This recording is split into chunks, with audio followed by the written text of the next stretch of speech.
الجزء الثاني يكشف أسرارا مخفية بين التصوف والتاريخ وبين الأمير عبد القادر والماسونية.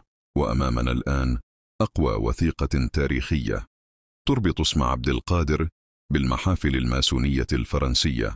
هذه الشهادة نادرة، صادرة عن الشرق الكبير لفرنسا في 18 يونيو عام 1864.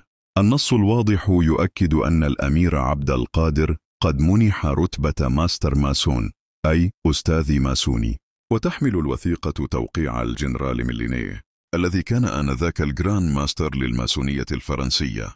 اليوم هذه الشهادة محفوظة رسميا في متحف مرسيليا موكم، وذكرت بالتفصيل في كتالوج المعرض الصادر سنة 2028.